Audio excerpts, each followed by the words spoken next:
নমস্কার বন্ধুরা, welcome back to live আড্ডা ফুটবল। তো বন্ধুরা, আরও একটা নতুন ভিডিওতে তোমাদের সকলকে স্বাগত জানাই। বন্ধুরা, ভিডিওটা শুরু করার আগে তোমাদের কাছে একটাই অনুরোধ, সেটা হচ্ছে যে আমাদের এই চ্যানেলে যারা প্রথমবার, তারা কিন্তু অবশ্যই আমাদের এই চ্যানেলটাকে সাবস্ক্রাইব করে পাশে থাকা বেল আইকনটি অল করে রাখবে, যাতে সবার প্রথমেই এরম খেলার আপডেট তোমাদের কাছে পৌঁছে যায়।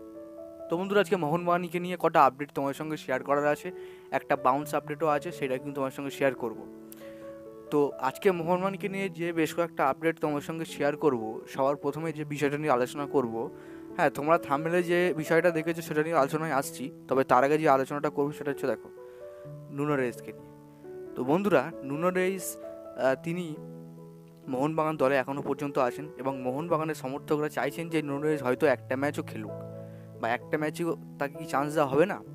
তো এরম কিন্তু অনেকেই ভাবছেন। তো আমি তোমাদেরকে বলতে চাই, দেখো, নুনো রেইসকে আনা হয়েছিল শুধুমাত্র এএফসি ম্যাচ খেলার জন্য, এবং এএফসি ম্যাচ তোমরা জানোই যে ইরানের যুদ্ধের জন্য মোহনবাগান খেলতে যায়নি।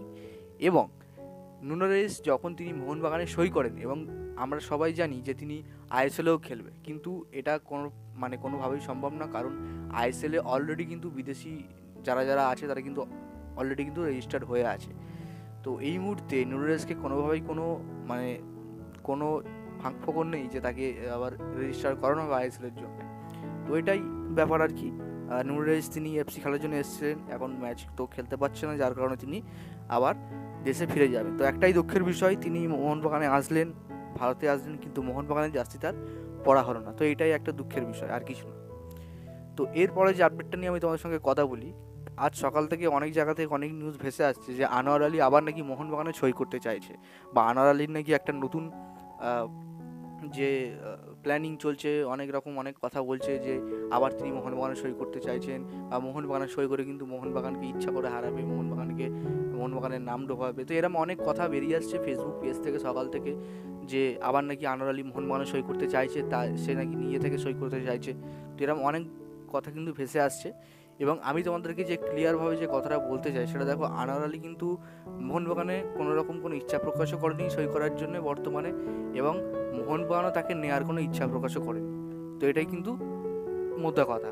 তো এবার তোমরা যেখান থেকে শুনেছো যে আবার মোহনবাগানে সই করতে চাইছিস তোমার আনোয়ার আলী, তো এটা কিন্তু সম্পূর্ণ ফেক খবর। মোহনবাগান আর আনোয়ার আলীকে নেবেও না, ঠিক আছে?